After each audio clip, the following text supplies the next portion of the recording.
En primeiro lugar, establecín como dous conxuntos de comunicacións, uns referidos fundamentalmente á música e outro ás artes plásticas. Teño que decir que nas comunicacións de música eu traballei nas, aprendí moitísimo, pero realmente non tiña moitas noticias desto.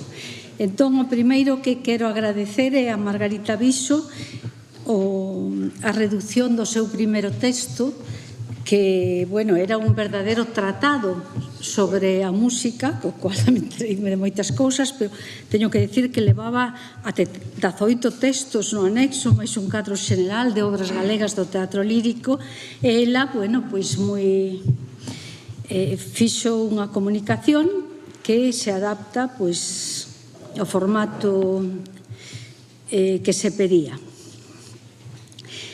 Entendo que a súa comunicación analiza, trata de comunicar unha análise dos antecedentes desa música, xa no período da Restauración. Aí interesoume moitísimo a figura de Marcial de la Daliz, xa que na Academia de Belas Artes damos as medallas famosas de Marcial de la Daliz e sempre hai moita discusión entre os membros incluso da sección de música, se continuar, se non continuar. Estudiando a infraestructura musical de Galicia na época para deterse no estudio da vinculación, por suposto, dos músicos coas irmandades. A comunicación estuda tamén a música no ensino e os coros dende Aires da Terra, de Perfecto Feijóo, en Pontevedra en 1883, e a incorporación aos mesmos do elemento teatral. Isto tamén paréceme unha das grandes aportacións, así como o nascimento do teatro lírico vencellado ás irmandades. Logo, xa na ditadura, analiza a actividade musical con especial atención á edición musical, o folclore e as ideas estéticas do repertorio musical dos coros e os coros propiamente ditos. Nesa etapa colleron grande relevo estos coros, así como o teatro lírico dividido en estampa galega e zarzuela. Algo moi interesante porque cando eu estudei as escenografías de Camilo Díaz Valiño para a Coral de Ruada, pois eso da estampa galega non acababa de saber exactamente o que era. Bueno, como boa comunicación, digamos, desde o xeito de organización, ten unhas conclusións as que chega e que, por suposto, facilitan a miña labor. A relación dos músicos compositores galegos cas irmandades ten sido sempre de colaboración. Xa na época da Restauración, as figuras dos precursores musicais son respetadas polas irmandades, por si había algunha dúda, Adalid, Veiga, Montes, e non así na ditadura. Ficais aquí poden engadir algo que van reflexionar sobre a música galega. Tamén na súa conclusión explica como, tras do modelo do coro de Perfecto Feixóo, surden os coros, coincidindo coa fundación das Irmandades e que van practicar un repertorio musical baseado na armonización dos cantos populares. O cultivo do teatro en prosa, cunha sección de declamación, o corpo de baile tradicional, e fala tamén dos decorados, do vestiario, que converten estes coros nun potente instrumento de difusión das ideas galeguistas das Irmandades. Precisamente, estos apuntamentos dos decorados ao vestiario sírvenme para enlazar logo as comunicacións especificamente referidas á música co resto a través da comunicación de Fandiño sobre Camilo Díaz. Por último, reflexiona sobre o momento do esplendor polo que atravesa o teatro lírico galego na ditadura, que posibilita a chamada estampa coral galega, na que o protagonista é o coro e que precisa de orquesta no estreo dunha primeira ópera galega que todos citan, o Mariscal, de Rodríguez Losada e Cabanillas. Hai tamén unha mención á pervivencia de algúns coros na actualidade. Moncho de Orzán, a quen eu non coñecía, fun a internet para saber moi ben por onde se movía, desde a súa posición privilexiada como corista, como Arquiveiro, de Cantigas da Terra, etc., fai un resumo, a comenzo tamén, moi ben estruturada a comunicación e unhas conclusións finais. No mesmo, digamos, sentido que Margarita facilita as tareas do relator. Penso que os puntos máis salientables da súa comunicación son suliñar o interés do culto sobre o popular e o papel da música como elemento clave do noso ser colectivo, xa dende o romantismo, esencial para comprender moitas das reivindicacións identitarias que virán a continuación por parte das Irmandades. Como ocorre no caso literario ou político, o cultivo do galego ocupará o epicentro das relacións. En este conxunto surdirá ese novo concepto de coro, xa visível en Aires da Terra, primeiro coro galego que supón unha auténtica revolución no pensamento sobre a etnografía musical. Entendo tamén que o canto ten moito que dicer no proceso de consolidación do pensamento regionalista e máis tarde nacionalista, salientando, como é lóxico, desde a súa posición, a riqueza musical da Coruña e o caso herculino, xa digo, na súa condición de núcleo aglutinador de vontade de existir como pobo diferenciado. Dende a creación de Follas Novas, como preludio de Cantigas da Terra, defende a existencia dun fío evolutivo no paso do orfeonismo aos coros galegos e no desexo de chegar a crear un formato similar á ópera ou zarzuela. Logo, se quere engadir algo que eu non captei demasiado bien, pois agradeceríamolo todos. Ben, analiza ese concepto, o termo del folk drama, que combina teatro e música, do que fala Antonio Vilarponte, que teñen como fío conductor a etnografía e as lendas do que sería exemplo, volvemos outra vez ao Mariscal de Rodríguez Losada e Cabanillas. Xa digo que é unha comunicación moi elaborada, destacando a importancia da participación social fomentada por os coros como auténtica ferramenta transformadora, así como a importancia da implicación da intelectualidade galega como factor esencial, que partindo dos arquivos arte asume a encomenda de crear esos novos folkdramas que tratan cuestións esenciais da realidade xeográfica, artística, histórica, etc., dando lugar a unhas composicións que combinan coñecemento e máis emoción. Ben, a vinculación destas dúas comunicacións co resto podría establecerse a través de unha terceira comunicación, inda que a tratarei despois, de Xosé Ramón Fandiño, que analiza, como non tiña que haber unha comunicación específica, a Camilo Díaz Valiño, activo e destacado militante das Irmandades da Fala, na condición precisamente de escenógrafo, tan vencellada aos coros, cantigas e agarimos, coral de Ruada, coa posta en marcha da canción popular armonizada e escenificada en colaboración co seu director, Daniel González, sobre aspecto que tamén eu, de algún xeito, teño traballado. Ben, logo veñen tres comunicacións cas que me identifico plenamente a miña forma de traballar, que serían as Irmandades da Fala e Arte de María Antonia Pérez, as claves de expresión de Pepe Barro e nos poreles de Miguel Anxo Seixas. Son un pouco unhas comunicacións conceptuais que deixan claras uns elementos que serían as claves do próximo debate.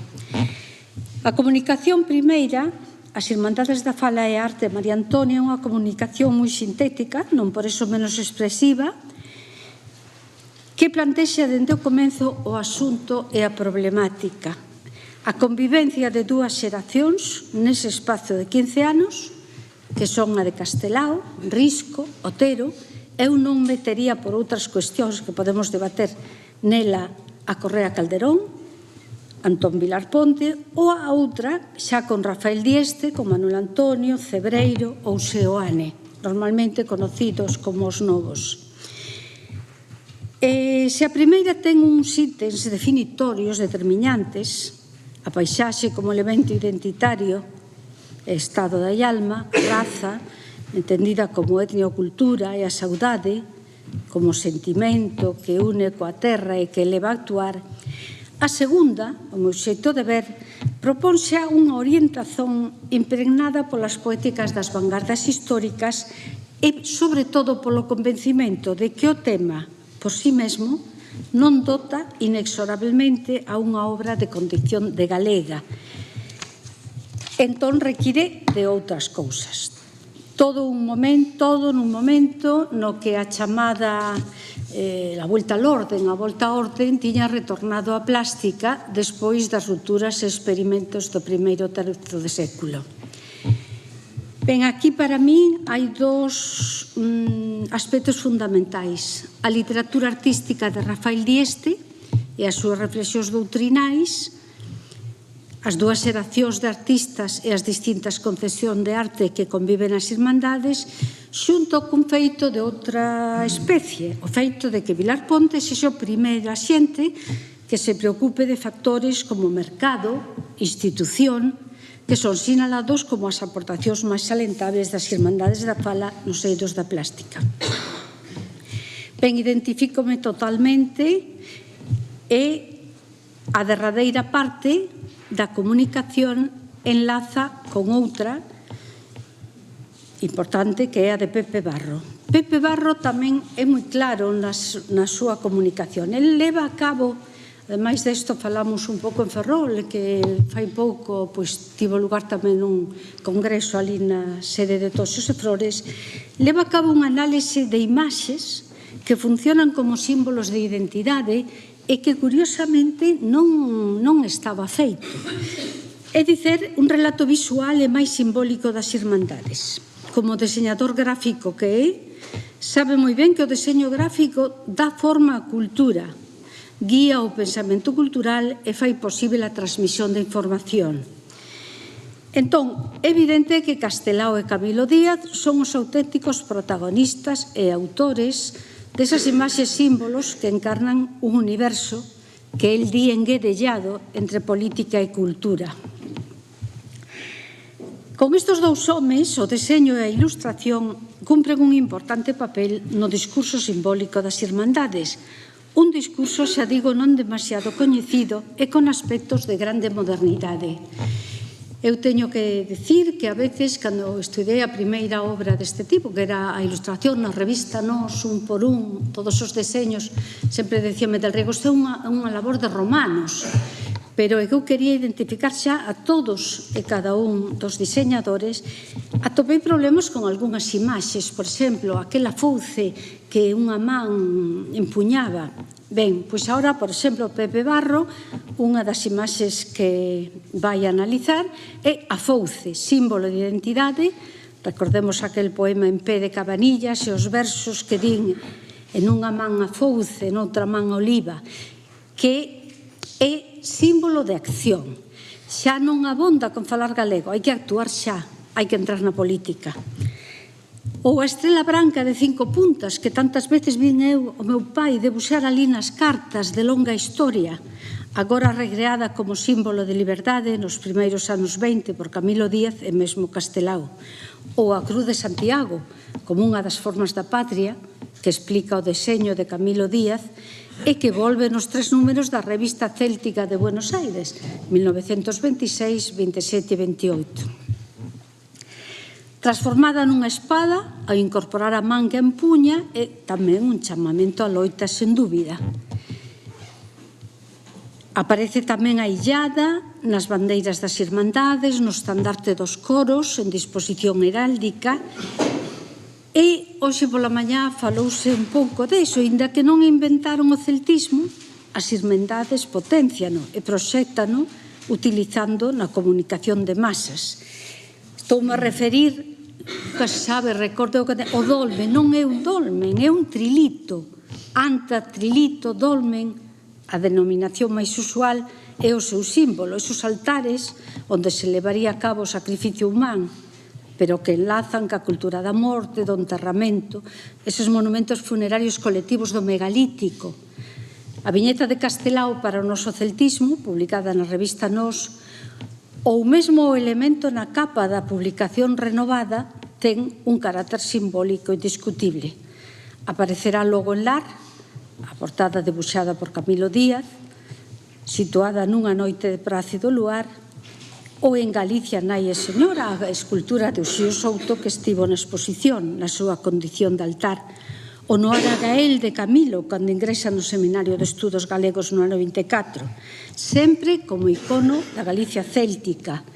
Pasará logo a cerámicas do Castro, a impresa celtia e ao escudo do Parlamento, da man de Isaac Díaz Pardo. E que decir do románico? O románico e o mestre Mateo, eses monstros nos que se basea o Pórtico da Gloria, que aparecerán xa en 1918 en Nós, páxinas galegas do diario Coruña e Noroeste, e logo na revista Nós, en 1920, debuxados por Castelao, e que volven a aparecer nas capas de Lar por Camilo Díaz. É indudable que o medievo galego constitúe unha época de gloria no noso pasado, xunto co Mestre Mateo, que, por certo, inauguramos a famosa exposición do Mestre Mateo, por se alguén non o sabe, no Museo do Prado o próximo martes.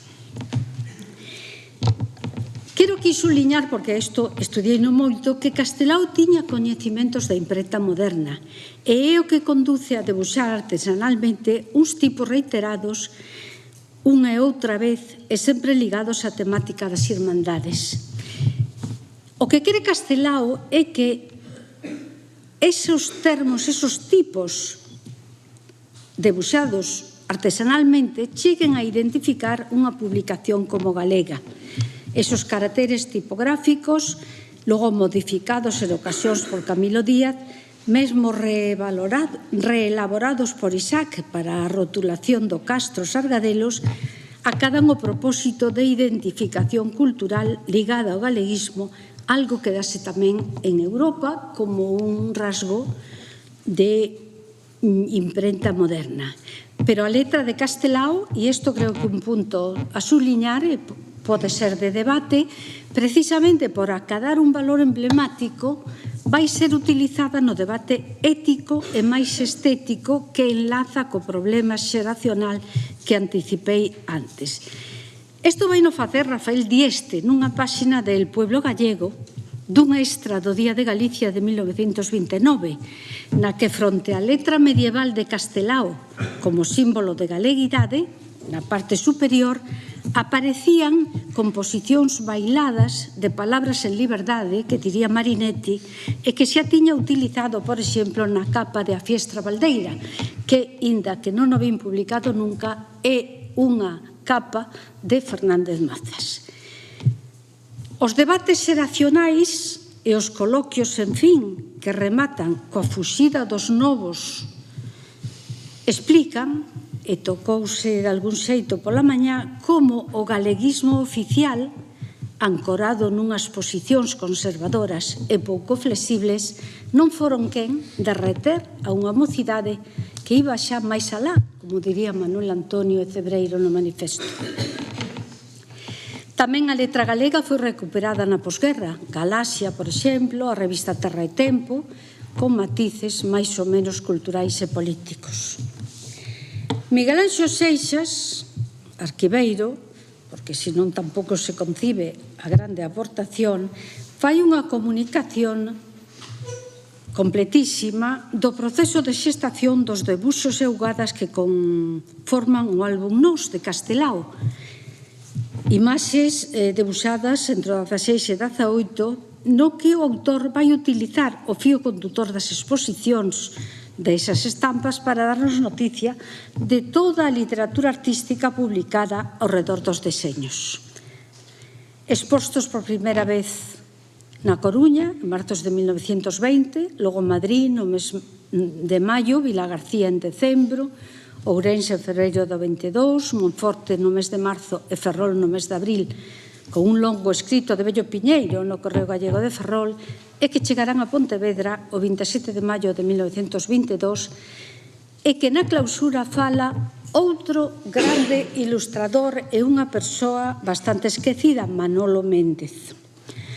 A 8ª mostra vai ser en Barcelona en xaneiro de 1923, en Vigo en maio, en Santiago no 24, co temor xa da ditadura de Primo de Rivera e, por tanto, sen letreiros nen lendas nos pés.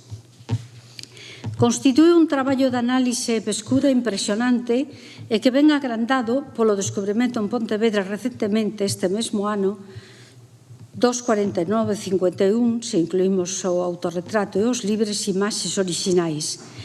Todo un corpus documental que axudará en calquer investigación puntual e vindeira.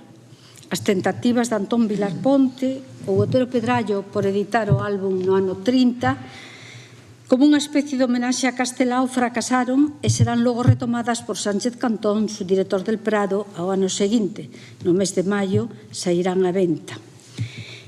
En El Sol de Madrid, un xornal que ten moitísimo que ver e tan estudiado por Durán, publica unha recensión titulada Nos por Castelao, de Ramón María Tenreiro, que coido ten moito que ver co encabezamento que Seixas fai a súa comunicación, Nos por eles. Creemos que a máis dos orixinais que foron regalados por el a un pontevedrés, nota en branco aquí, había outro. Eu coido tamén como el que hai outro, un segundo orixinal que debe de servir para facer a tiraxe impresa no ano 31 en Madrid e que non chegaría ás súas mans. Posiblemente se chegou até 1945 e 46. Me gustaría tamén debatir isto personalmente con ele e con todos os que lles interese. Porque nas mostras de Nova York, en outubro do 38, xunto cos 10 orixinais de Galicia Mártir, os 10 da Tile Galicia e os 11 de milicianos, Habana, decembro do 38, o Bos Aires, xullo do 42 e Montevideo no 45, exponse sempre copias da edición do 31. Núñez Búa parece referirse a un segundos orixinais que alguén ten en Bos Aires. El volve de París en xullo do ano 46. O 11 de setembro de 1949, Rodolfo Prada, en carta a Otero Pedrallo, falaba dun limiar para un álbum que se vai editar con todas as estampas dos 4 álbumes e que engadirá os 4 debuxos de cegos. Non se fará esta edición. E logo están as comunicacións, xa podemos decir, sobre artistas concretos, inda que todos, por suposto, integrados baixo dese paraugas das Irmandades. A comunicación de María Esther Rodríguez Losada, como non podía ser de outro xeito, é sobre Carlos Maside. Xorre Ramón Fandiño fala de Camilo Díaz. Carlos Bernarde, da obra pictórica de Imeldo Corral, e Maribel Iglesias Baldomero, de Francisco Esorei. María Esther analiza o concepto de modernidade como vínculo entre as Irmandades e a empresa artística de Os Novos, cuxo teórico evidentemente é Maside.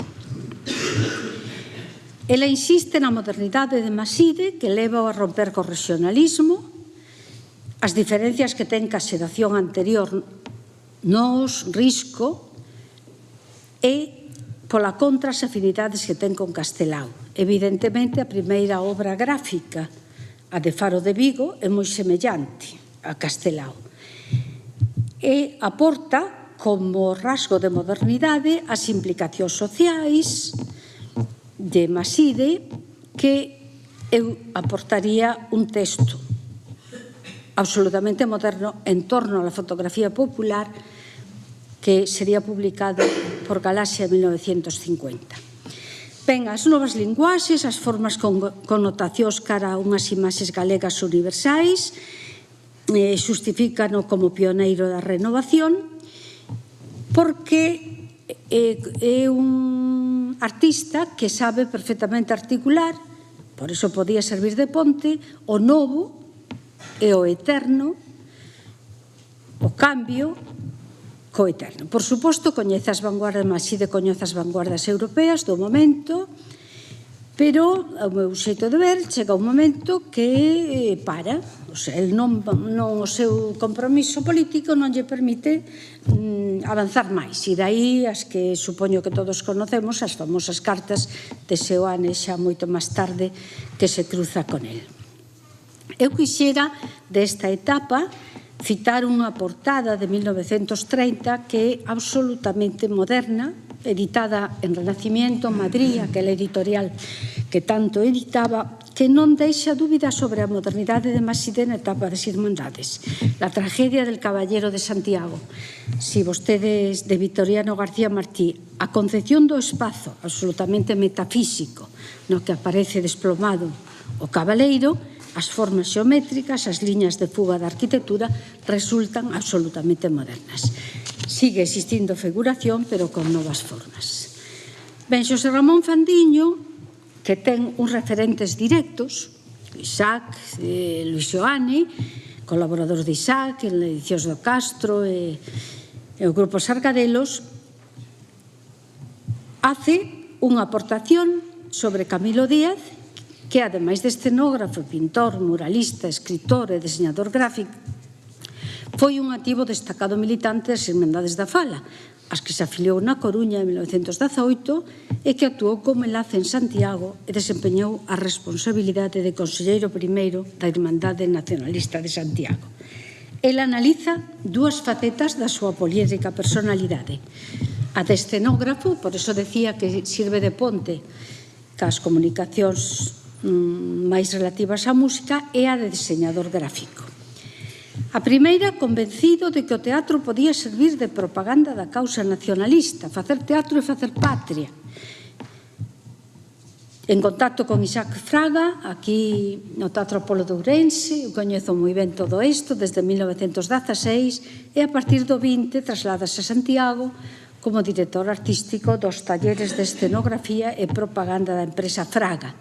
Daí o título da comunicación, na horta, aí está na horta da Casa da Tumbona, Rúa das Hortas 37. Ben, as relacións da Coral de Ruada, interrompidas e reiniciadas no ano 29, a viaxe a América para a actual na Argentina, Uruguai e Brasil, e que dá lugar a unhas escenografías que hoxe están restauradas e publicadas. E logo o traballo para o teatro principal, xa desvinculado da empresa Fraga, e na que nos di, isto falou con Isaac, para que parece que fixo máis de 300 decorados. O Teatro Armando Cotarelo Valledor, Trebón, Lubicán, os decorados para Ultrella, estrenada en Madrid no 31, ou, como non podía ser menos, o estreo do Mariscal de Cabanillas, por certo, con debuxos de Cebreiro, na edición de Lar, estreada no Teatro Tamberlik de Vigo en 1929. Ali na Casa da Tumbona, hai que decir tamén, o recorda Fandiño, Castelao perfeccionou os seus coñecementos escenográficos. Como diseñador gráfico, a servicio do Idearium das Irmandades da Fala, pretendeu concienciar a xente da identidade de Galicia como pobo, o sistema literario galego, o libro galego, a trascendencia de Ángel Casal como editor. Sempre recordo aquí as palabras de Andrés Trapiello, que estudia tanto isto, e que os libros galegos parecían folletos de balnearios, tiñan moi pouca consistencia. Foi Casal realmente, con Casal e ao pé do prelo, estaría ali Camilo sempre, tratando tanto na editorial Lar como en Nós. A coberta para Lar descubre esa intencionalidade que ten toda a súa obra. Ten que acadar un arte útil, enraizado na tradición e que desperte as conciencias na sociedade. Nunha atmosfera un tanto superada na contorna do modernismo, do simbolismo de finais de século, aparecerán esos frisos cos monstros do románico, o trilito sobre a mámoa, metáfora da morte iluminada pola lúa, é dicer, as referencias ao románico da que se falábamos antes, e tamén a mitoloxía celta. Todo isto cárgase dunha intencionalidade reivindicativa. A miña teoría é que este compromiso e esta intencionalidade da súa arte é a que, de algún xeito, non lle permite renovarse máis, porque canto máis compromiso e máis intencionalidade lóxica, menos xogo de formas e modernidade. Nacionalismo e vanguarda, evidentemente, teñen dificultades de articulación. Teño un traballo que, se alguén lle interesa, pode consultalo. Ben, É unha personalidade única. Até 20 libros ilustrados, sen contar as capas de lar, con especial atención aos publicados xa en Nós, a partir de 1928. Cando Casal chega a Santiago, tras separarse de Carré, establecese alí na Casa da Tumbona, logo iría hasta chegar á Rúa do Vilar, e foi Casal quen de dotar unha estrutura editorial estable, tanto na edición de textos fundamentais como na presentación das obras, porque desde a propia imprenta se pedía aos pintores, aos ilustradores que ilustraran en galego, que pintaran en galego, aquelo de pintar en galego de que falaba Castelao. Ali na imprenta Casal reuníanse os intelectuais e os artistas, todos membros das Irmandades, da Xeración Nós, do Partido Galeguista e do Seminario de Estudos Galegos, como tamén descubre Seoane nos seus libros de tapas. Unha mención á labor como cartelista que arrinca ligada á empresa Fraga e remata cos cartéis de propaganda da campaña do plebiscito estatutario de autonomía, poñen fin a unha vida truncada aos 47 anos, unha vida absolutamente dedicada ao engrandecemento de Galicia a través da súa adhesión ás Irmandades da Fala. Bernárdez, Carlos López Bernárdez, historiador de arte, profesor de lingua galega, como apunta no seu resumen introductorio, quere na comunicación salientar a paisaxe de Imeldo Corral, pintor nacido en Ferrol en 1889, no intento de crear unha escola de pintura galega no primeiro terzo do século XX, en relación estreita coas Irmandades da Fala. Este é o plantexamento, non? A consideración da paisaxe na práctica realista do artista ferrolán insírese nese culto á natureza evidentemente existente a comezos de século e que agora reivindica un país concreto, Galiza. A paisaxe como elemento aglutinador de identidade e fórmula para captar a esencia da terra dun xeito semellante ao que se dá na literatura. Imeldo Corral propón afondar na singularidade dun país, levando a cabo unha captación da paisaxe e que ten en figuras das Irmandades como Antón Vilar Ponte ou Vicente Risco o seu paralelismo, cando fala, por exemplo, este último do sentimento da terra e outras. Aquí unha mención á paisaxe e ao traballo de Carmen Pena, querida por min, é interesantísimo. O pintor ferrolán aparece nos proxectos das Irmandades. En 1919 expón na Coruña e ali, precisamente, por si houbera algún tipo de dúbida, ali é onde Castelao pronuncia a conferencia Arte e Galeguismo, no que taxativamente defende que unha escola de arte galega ten que nacer pola forza evocadora da nosa paisaxe. Efectivamente, a paisaxe como cerne identitario chegará até un autor incluso como Manuel Antonio, que respeta a pintura de Imeldo Corral, inda que ele é un vanguardista e ten unha linguaxe diferente. O asunto da identidade e o proceso de construción desa identidade podería establecer tamén unha liña de debate no que situar o paisaxismo de Imeldo Corral. Un paisaxismo de sustrato romántico non exento de matices simbólicos. Por exemplo, recordemos aquel cadro Piñeiro Só, é unha paisaxe que responde a un xeito de entender a relación do home co medio, ensaltando e sinxelizando o mundo rural galego. A máis da pintura, o traballo editorial tamén está ligado ás Irmandades, debe ser salientado. Eu, por exemplo, proxetei en Ferrol a capa de Saudade de Jaime Quintanilla de 1922, tamén a capa de Trebonte do Teatro de Cotarelo Vallador en Vallador no 23, e tamén neses traballos manifestase a paixón polo mundo natural galego e a actitud reivindicadora da paisaxe. Por último, Maribel Iglesias Baldomero, partindo da exposición de arte galego de 1917 e do discurso dun crítico, José Francés, que fala da existencia dunha arte galega, en 1918, logo da proclamación estética de Galicia por parte das Irmandiños, defende a Sorei como escultor das Irmandades, mas ben como aparece como escultor da raza, e vai facendo historia das pezas máis salientáveis en madeira executadas na década dos 20 e que, según ela, reflicten a vinculación da Xorei co ideario das Irmandades. A autora deixa constancia do seu ingreso no Seminario de Estudos Galegos en 1926, pouco antes de recibir a primeira medalla co San Francisco. O sea, parte de Picariña, da peza Picariña de 1919, presentada Nacional do ano 20. Logo habla do San Ramón do ano 23, presentada ao Salón do Outono de Atelano, do Tesouro de 1924, levada a exposición nacional, ata chegar ao San Francisco, que en 1926, presentada nacional xunto da escultura Santa, o Santa, Muller Galega, obtén o asinado galardón. Como elemento común, destaca o tipo racial céltico, volvemos a Risco e a teoría do nacionalismo galego recupera o celtismo, cando afirma, e así remata, nós somos celtas, eles iberos, a nosa cultura é atlántica, a deles mediterránea.